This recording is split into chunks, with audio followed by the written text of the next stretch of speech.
Hello students, कैसे हैं आप। आज जो हम ये कॉन्सेप्ट यहाँ पे कुछ करेंगे, उस कॉन्सेप्ट को हम बोलते हैं रेशनलाइजेशन। रेशनलाइज करना, रेशनलाइज की ज़रूरत बहुत जगह पे पड़ती है। तब पड़ती है जब कोई वैल्यू डिनोमिनेटर में रूट के फॉर्मेट में आता है। रूट के फॉर्मेट में आता है तब भी रेशनलाइज, या कभी अगर माइनस की वैल्यू को पॉजिटिव करना है तब रेशनलाइज की ज़रूरत होती है। तो वन बाय वन हम कॉन्सेप्ट समझेंगे कि रेशनलाइजेशन हम किन किन तरीके से करते हैं, क्योंकि कुछ बच्चे को जो हम 9th क्लास में देखे हैं, वो 9th क्लास में जो बुक के एक्सरसाइज में जो क्वेश्चंस दिए हैं ना, वो सिर्फ वही करना चाहता है, particular type of questions. But आप देखोगे कि क्वेश्चन कुछ बाहर से चला आता है। जो बाहर से क्वेश्चंस आते हैं, फिर आप उसमें कहते हो कि हम उस क्वेश्चन को तो करे ही नहीं है। सो हम रेशनलाइज के ऊपर जो टॉपिक्स यहाँ पे करने जा रहे हैं, उसमें आपके पास कोई फिर डाउट नहीं रह जाएगा, ठीक है, कि रेशनलाइज करते हैं कौन सा। हो सकता है 1 वीडियो हो, 2 वीडियो हो, ठीक है, 2 या 3 वीडियोज़ में कवर अप होने जाए, क्योंकि लॉन्ग वीडियो हम नहीं बनाएंगे आपके, ठीक है। सबसे पहला, अगर मान के चलो कि फ्रैक्शन में, ठीक है, फ्रैक्शन वैल्यू में सबसे पहली बातों को समझिए कि अगर हमारे पास मान के चलो कि 1/√7 है, ध्यान से देखिए 1/√7 है। अब ये वैल्यू यहाँ पे √7 आ गया, तो सबसे पहला काम हमारा क्या होगा कि √7 डिनोमिनेटर में नहीं होना चाहिए। जब आप आंसर देखने, जब कोई भी वैल्यू अगर 1/√7 में आ गया, तो आपका आंसर जो है ये मैच नहीं करेगा, तो आप क्या करोगे, उसको रेशनलाइज करोगे। रेशनलाइज करने के लिए अगर वैल्यू √7 में आता है डिनोमिनेटर के अंदर, तो उसी √7 मतलब उसी रूट वाली वैल्यू से ऊपर नीचे आप मल्टीप्लाई कर दोगे, और जो आंसर आएगा वो हमारे पास रेशनलाइज फॉर्म में आएगा। ये रूट इंटू रूट आपको बता दिए थे, सेम रूट है तो ये 7 आ जाएगा, ठीक है। रूट कैंसिल हो जाता है। क्यों कैंसिल होता है, इसके पीछे का हम आपको लॉजिक अच्छी तरीके से बता दिए थे कि अगर आप √7 करते हो इंटू √7 करते हो, तो एक्चुअल में सर ये दोनों अंदर में मल्टीप्लाई होगा, तो ये तो 49 हो जाना चाहिए। बिल्कुल सही बोला आपने। और ये 49 को जब रूट के बाहर निकालते थे तो उसको 7 × 7 करते थे ना, तो जब आप 7 × 7 करोगे यहाँ पे, तो क्या होगा, इस 2 के लिए एक चीज़ बाहर आ जाएगा। तो इनडायरेक्ट आप ये समझ लीजिए कि जब सेम रूट की वैल्यू होता है और आप मल्टीप्लाई करते हो, तो आप क्या करते हो, रूट को कैंसिल आउट कर दो। जैसे यहाँ पे आप √3 है इंटू √3 है, तो आप सीधा समझो कि 2 सेम रूट है, तो यहाँ पे 3 आंसर आएगा। क्यों आएगा, तो इस तरीके से आपको हम बता रखे हैं।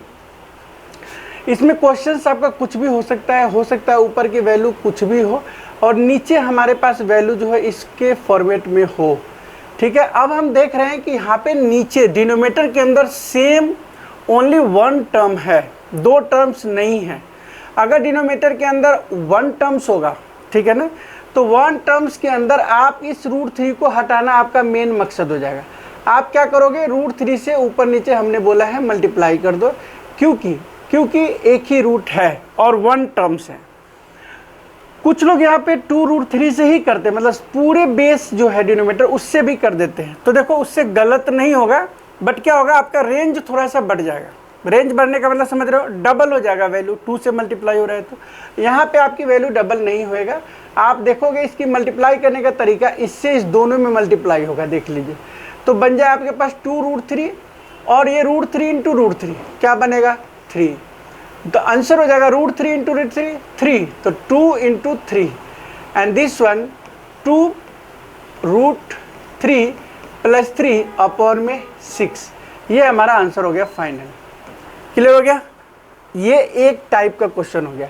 आप चाहे आप यहाँ पे ऐसे है, और नीचे अगर आप रूट ऐसे करके मान लीजिए यहाँ पे √13 है, तब भी आपको कोई दिक्कत नहीं होनी चाहिए। आपका सिर्फ एक ही मकसद है कि रूट की वैल्यू को हटाना, डिनोमिनेटर से हटाना। तो हम क्या करेंगे, इस वाले रूट के इसी वैल्यू से ऊपर नीचे मल्टीप्लाई कर देंगे, और जब ऊपर नीचे मल्टीप्लाई करेंगे तो ये ऑटोमेटिकली हमारे पास 4√13, क्योंकि इन दोनों का मल्टीप्लाई ये हो जाएगा, बाकी √13 × √13 13 हो जाएगा, और इंटू में तो 2 पहले से है, तो जो आंसर है वो हमारे पास आ गया 4√13 अपॉन में 26। यहाँ कैंसिल करना चाहते हैं कर दीजिए, तो फाइनल आंसर हमारे पास आ गया 2√13 अपॉन में 13, ठीक है। रेशनलाइज का एक फॉर्मेट होता है, ठीक है। अब आता है कि अगर बात क्लियर है, समझ में आ गया होगा, अगर आपके पास सिंगल टर्म्स है तो आपको घबराने की ज़रूरत नहीं है। जो वैल्यू है उसी वैल्यू के रूट वाली वैल्यू से आप मल्टीप्लाई कर दीजिए, ओनली रूट वाली वैल्यू से आपका रेशनलाइज हो जाएगा। कुछ बच्चे यहाँ पे कह रहे होंगे कि नहीं सर मैं तो इसको ऐसे सीखा हूँ, मैं तो ऐसे जानता हूँ कि मान लीजिए 2√3 है ऊपर और नीचे मान के चलिए 2 या 12√2 है, तो मैं चाहता हूँ कि सर इसको 12√2 से ही मल्टीप्लाई करूँ। मैं मना नहीं कर रहा हूँ, आप मल्टीप्लाई आपकी बेटर है तो आप अच्छे खासे बड़े नंबर से मल्टीप्लाई कर दो, उससे कोई दिक्कत थोड़ी ना है। लेकिन जो मतलब आसानी से, जो बाद में कटिंग नहीं करना पड़े, ऐसा काम करते। अगर आप ऐसे करोगे तो ये भी सही है, 12 × 24 और 24 × √6 आ गया, क्योंकि रूट की अंदर की वैल्यू रूट के अंदर में मल्टीप्लाई होगा। यहाँ पे देखिए √2 × √2 क्या बना, 2, एंड 12 × 12 क्या हुआ, 144 हुआ। अब यहाँ पे चाहते हो तो आप कट कर सकते हो, देखो 2 से यहाँ पे कट होके 12 आ जाएगा, एंड 12 से ये फिर 12 आ जाएगा, तो क्या आएगा बताओ, √6/12, ये आपका आंसर आ गया। क्लियर हो गया? बिल्कुल सर। अब हमारे पास यही आंसर आप अगर सिर्फ √2 से भी करते तो आपका आंसर यही आना था, ठीक है, सेम टू सेम आना था। आप अगर कहोगे कि सर करके दिखाओ, ये लो, ये लो, ये हो गया, हाँ। यहाँ पे हम √2 से ही सिर्फ कर रहे हैं, √2 से मल्टीप्लाई करें और √2 से मल्टीप्लाई करें तो क्या आता है, देखो 2√6 आ गया, और नीचे में इस रूट का मल्टीप्लाई करा तो 12 × 2 आ गया, इस 2 से 2 खत्म हो गया, तो बताओ ना आंसर क्या है, ये आ गया कि नहीं आ गया, सेम टू सेम आंसर है। तो आपको मैं ये बताना चाह रहा हूँ कि आप ये जो कटिंग से बचना है, मतलब इस जगह पे जो कटिंग आपने किया है, इस कटिंग से बचने के लिए हम सिर्फ रूट वाली वैल्यू को ही मल्टीप्लाई करें, ठीक है। क्लियर हो गया बातें? तो एक टाइप ये है। अगर आप इसको सॉल्व करना चाहते हैं, इसके ऊपर क्वेश्चन चाहिए, तो आप प्रैक्टिस के लिए क्वेश्चंस आप लिख लीजिए जिस क्वेश्चन को आपको करने हैं, ठीक है। तो आप प्रैक्टिस के लिए ये क्वेश्चंस अप्लाई कर सकते हो कि भाई इस क्वेश्चन को हम करके देखेंगे कि हमसे आंसर आ रहा है कि नहीं आ रहा है, ठीक है। क्लियर है बात का? यहाँ पे हम √2 ले लेते हैं, इसके बाद 1 + √3, इसमें ऊपर वाला कोई भी टर्म्स हो उससे मतलब नहीं, हम नीचे वाले टर्म्स के बारे में अभी पढ़ा है कि हमने जो नीचे का टर्म पढ़ा है ना, वो सिर्फ ये पढ़ा है कि जिसमें एक रूट हो, मतलब 1 सिंगल टर्म्स वाले क्वेश्चन हमने देखा है, और सिंगल टर्म्स वाले क्वेश्चंस को ही आपको करना है, ठीक है। समझ रहे हैं आप आसानी से इस क्वेश्चन को कर सकते हैं, ठीक है। इस तरीके कोई भी क्वेश्चन आएगा सिंगल टर्म, बट ऊपर कोई भी टर्म हो, आप बिल्कुल भी नहीं घबराइए कि ऊपर कौन सा टर्म है, ठीक है ना, आप सीधा क्वेश्चंस को करेंगे। तो ये आप क्वेश्चंस करेंगे इस बेस पे। दूसरा एक हम और जो टॉपिक्स पढ़ते हैं वो ये है, इसको आप घर पे करेंगे क्वेश्चंस, प्रॉब्लम हो तो आप पूछ सकते हैं। नेक्स्ट, अगर क्वेश्चंस के अंदर मान लो क्या हो कि 2 टर्म्स हो, ऐसा क्वेश्चन होता है। अगर यहाँ पे 2 टर्म होता है, ठीक है, तो हम क्या करेंगे, रेशनलाइज करने के लिए जो नीचे वाला डिनोमिनेटर है उसके अपोजिट साइन से, मतलब जस्ट इसका 2 है, बीच में जो टर्म प्लस है तो इसके माइनस वाले से आपको मल्टीप्लाई करना है ऊपर नीचे, सिंपल सी बात है। ऊपर अगर सिंगल टर्म है, मल्टीप्लाई करना आपके लिए आसान हो जाएगा, आप आसानी से इसको मल्टीप्लाई करेंगे कि 2 - √3 होगा। लेकिन नीचे की जो वैल्यू है, देखो यहाँ पे एक आइडेंटिटी लगेगा जिसको बोलते हैं a + b, ठीक है, a + b × a - b, और ये जो आइडेंटिटी है a² - b²। तो नीचे की जो वैल्यू देखो a + b a - b, तो a का स्क्वायर मतलब 2 का स्क्वायर माइनस √3 का स्क्वायर, ये लो आंसर आपके पास क्या हो गया, 2 - √3 अपॉन में 4 - 3, आंसर क्या हुआ 2 - √3 अपॉन में 1, ये हमारा आंसर हो गया। तो ये आपके बुक में बस यही 2 पॉइंट्स के क्वेश्चंस हैं। लेकिन अगर हम टर्म्स को चेंज कर दें, अगर हम ऊपर के टर्म्स को और ग्रेटर कर दें, तो वहाँ पे आपको परफेक्शन हासिल करना होगा मल्टीप्लाई के अंदर, ठीक है। ये अलजेब्रिक मल्टीप्लाई का रूल्स हैं। तो हम एक और क्वेश्चंस देखते हैं, जैसे कि मान लीजिए यहाँ पे है 2 प्लस रूट 5, क्लियर, और नीचे की वैल्यू है मान लीजिए 1 माइनस रूट 3, ठीक है। अब ये क्वेश्चन है, इसमें देखो नीचे का 2 टर्म्स है, तो सर ने बोला है 2 टर्म है तो करने का तरीका सेम है, इसके अपोजिट साइन से हम ऊपर नीचे मल्टीप्लाई करेंगे, पहला स्टेप, ठीक है। अब अगर यहाँ पे वैल्यू सिंगल था तो मल्टीप्लाई करना इजी था, सेम टू सेम लिख दिया। यहाँ पे वैल्यू डबल है, यहाँ पे मल्टीप्लाई करने के लिए आपको अलजेब्रिक रूल्स अप्लाई करना पड़ेगा।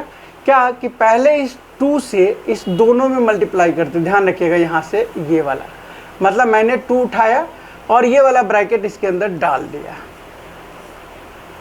फिर रूट 5 उठाया और फिर ये वाला डाल दिया, तो क्या हो जाएगा प्लस रूट 5 और ये मल्टीप्लाई हमने डाल दिया 1 प्लस रूट 3, और जो वैल्यू आया नीचे की तो आपको बता दिया है।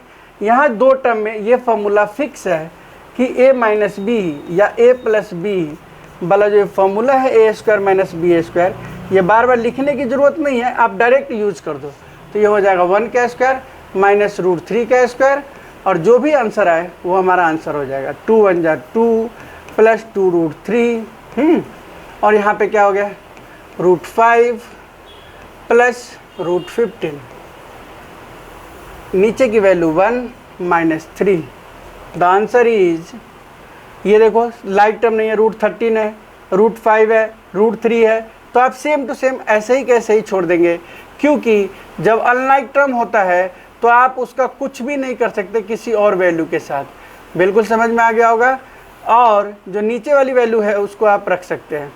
अब एक बात यहाँ पे आता है, कभी कभी आंसर माइनस में नीचे नहीं दिया होता है, तो अगेन आप यहाँ पे माइनस का भी रेशनलाइज करेंगे, आपके पास आंसर ये आ गया फाइनल। लेकिन अगर आप इस माइनस को हटाना चाहते हो तो आपको क्या करना पड़ेगा, इस माइनस को जस्ट ऊपर ले जाना पड़ेगा, नीचे वाली वैल्यू को पॉजिटिव कर देना है। मतलब यहाँ पे होता है कि -1 से हम नीचे और ऊपर मल्टीप्लाई करते हैं, ठीक है।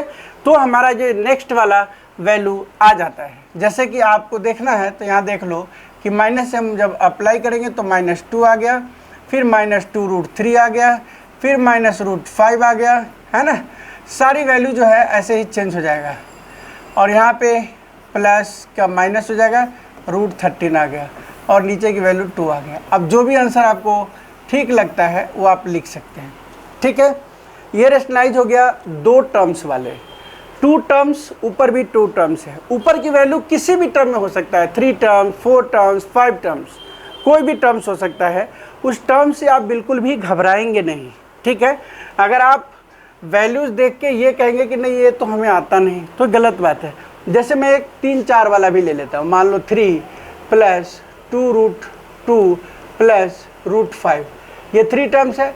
और यहाँ पे देखो, अगर हम यहाँ रूट 2 लेते हैं, अब प्लस यहाँ रूट 3 है, दोनों तरफ रूट है, टर्म्स तो एक ही है ना। देखो यहाँ पे ये अगर a है तो ये b है, इसके बीच में प्लस है, तो इसका मतलब हम क्या करेंगे, a माइनस बी वाले से ऊपर नीचे मल्टीप्लाई करेंगे, सिंपल सी बात है। तो हम यहाँ पे रूट 2 माइनस रूट 3 वाले से मल्टीप्लाई करेंगे, तो रूट 2 और रूट 3 दोनों को हम ऊपर नीचे लिख देंगे, ठीक है। लिखने के बाद हमारे पास मल्टीप्लाई की बारी आता है, तो हम नीचे की वैल्यू तो हमारा फिक्स होता है कि हम ये रूट 2 का स्क्वायर कर सकते हैं और यहाँ पे रूट 3 का स्क्वायर कर सकते हैं। ऐसा इसलिए क्योंकि a प्लस बी और a माइनस बी का जो आइडेंटिटीज है ये होता है, ठीक है। इसका यूज़ करते हुए हमने नीचे का काम आसानी से कर लिया 2 टर्म्स के लिए। लेकिन अब आती है तीसरे जो ऊपर वाली वैल्यू है उसकी, तो हम इससे मल्टीप्लाई कर देखो, 3 से पहले इसमें गए तो क्या आ गया 3 रूट 2, डायरेक्ट कर रहा हूँ मल्टीप्लाई, फिर इसी 3 से इसमें आया -3 रूट 3। अब इस सेकेंड वाले से 2 से इसमें गए तो आ जाएगा प्लस 2 2 जा 4, मतलब क्योंकि 2 रूट 2 इंटू रूट 2 तो हो गया 4 प्लस 4 आ गया, ठीक है। सावधानी से मल्टीप्लाई करेंगे, 2 से इसमें जाएंगे तो हो जाएगा -2 रूट 6, ठीक है। फिर इस रूट 5 से जाएगा तो क्या बन जाएगा प्लस रूट 10, और फिर इस रूट 5 से इधर आ गया तो -√15। अब आपको देखना है कि क्या इसके जो वैल्यू है, इसके जो रूट वाली जो वैल्यू है, रूट वाली, वो ऊपर लाइक टर्म में कोई आ रहा है। देखो यहाँ √2 है, ये √3 है, ये √6 है, ये अलग अलग वैल्यू आ रहा है। और ये अलग भी नहीं होने वाला है। जैसे कहीं पे √9 आ जाता तो 3 बन जाता, अगर 18 आ जाता, √18 आ जाता तो 3√2 बन जाता। उसकी सिंप्लीफिकेशन होती है, ठीक है। लेकिन ऐसा कोई वैल्यू नहीं है, तो आप सेम एज इट इज जो भी आंसर आया है वो आप आसानी से यहाँ पे लिख देंगे और वो आपका आंसर आ जाएगा, ठीक है। ये है रेशनलाइजेशन। ध्यान रखिएगा कि साइन का गलती आपका ना हो, क्योंकि साइन का गलती और रूट की वैल्यू की गलती दोनों ही इसके अंदर आपको देखने पड़ेंगे। यहाँ हो गया 2 - 3, जो कि सॉल्व करेंगे तो फिर -1 आ गया, ठीक है। तो आगे आपके पास 3√2 - 3√3 + 4 - 2√6 + √10 - √15, ठीक है। एंड नीचे की वैल्यू हो गई -1। आप अगर चाहते हैं नीचे की वैल्यू -1 को हटा देना, क्योंकि 1 की कोई वैल्यू है नहीं, तो इस माइनस को तो हटाना पड़ेगा। तो ये बाय डिफ़ॉल्ट एक्चुअल में ऐसा होता है कि हम -1 और -1 से मल्टीप्लाई करते हैं, लेकिन इसको बिना दिखाए हुए आप आराम से ऊपर वाली वैल्यू में एकदम से माइनस लगा के ब्रैकेट के अंदर आप सारी वैल्यू को लिख देंगे, तब भी आपका चल जाएगा। बाद में जब ओपन करेंगे तो सारी वैल्यू जो माइनस में है वो क्या हो जाएगा, प्लस में, और जो प्लस में है वो माइनस में हो जाएगा। तो हम इसलिए ब्रैकेट इतने वैल्यू के आगे माइनस लगा दिया बस, ताकि आपको सारे के साइन चेंज अभी ना करना पड़े, ठीक है। तो ये हमारे पास फाइनल आंसर आ जाता है। इस तरीके से आप क्वेश्चंस को सॉल्व करिए। बुक के अंदर सिर्फ 3 से 4 क्वेश्चन है जो कि आपको परफेक्ट नहीं बना सकता है। आप अगर अदर बुक को देखोगे, चाहे RS अग्रवाल हो या RD शर्मा हो या अदर राइटर, कोई भी बुक आपके पास होता है, ठीक है, तो उसके अंदर बहुत सारे क्वेश्चंस होते हैं, उसको ज़रूर ध्यान दीजिएगा। हम अभी चल रहे थे 2 टर्म्स के बारे में, ठीक है। हम इसके अंदर और भी क्वेश्चंस करेंगे कि इसके ऊपर क्या एप्लीकेशन हो सकता है, क्वेश्चंस कैसे पूछे जा सकते हैं, किस टाइप के क्वेश्चंस होते हैं जो हर पेपर में होते ही होते हैं, अगर ये चैप्टर इंक्लूड होता है आपके पास तो उनको ज़रूर आप देखेंगे उस वीडियोज में, और उसका परफेक्ट कर लेना। चाहे आप किसी भी स्कूल में होंगे, वो क्वेश्चंस आते ही आते हैं। किसी स्कूल में बाहर के क्वेश्चंस आते हैं, किसी में NCERT के क्वेश्चंस आते हैं। अगर कर लोगे तो आप बच सकते हो इस चीज़ से, ठीक है। बाकी हम एक और भी आपको बताएंगे कि नीचे का जो वैल्यू अगर 3 टर्म्स में होते हैं तब भी हम उसका रेशनलाइज कैसे करते हैं। इस लेवल तक का क्वेश्चन हम आपको बता देंगे इसके अंदर, ठीक है। सो इसके ऊपर आपको सिर्फ 2-3 क्वेश्चन दे देते हैं जो आपको ट्राई करने हैं, ठीक है। 2 + √3 अपन में √3 - √2, एक क्वेश्चन ये कर लेना। दूसरे क्वेश्चन है 4 - 3√5 अपन में 2 - √3, एंड थर्ड क्वेश्चन है 1 + 2√3 अपन में √7 - √5। फोर्थ क्वेश्चन है आपके पास 3 टर्म्स वाला 3 2√2 + √3 अपन में 1 - 2√3, ठीक है। And the fourth one, fourth हो गया ना ये, फोर्थ एंड दिस वन 5। जो ये क्वेश्चन है ये है आपके पास 1 2 है ना, यहाँ पे ले लेते हैं √2 + 2 + √3 है, और नीचे में ले लेते हैं 2√2 ले लेते हैं -√3। इसको करना तब पता चलेगा, ठीक है। तो ये 5 क्वेश्चंस आपको ट्राई करने हैं। ट्राई करके अगर आपसे क्वेश्चन नहीं हो तो आप क्वेश्चन मेरे व्हाट्सएप नंबर जो है उस पर आप भेजेंगे कि सर इसके ऊपर फिर से बनाओ आप वीडियो, कि ये मुझे समझ नहीं आया। जब आप पूछेंगे तो मुझे भी अच्छा लगेगा कि आप फॉलो कर रहे हैं, और वीडियो बनाने का और ज़्यादा पर्पस क्लियर हो जाएगा, ठीक है। चाहे आप एक ही क्यों नहीं हो, आप एटलीस्ट पूछो तो सही, ठीक है। तो इस तरीके से हम मिलते हैं इसी टॉपिक्स के नेक्स्ट वीडियो के लिए।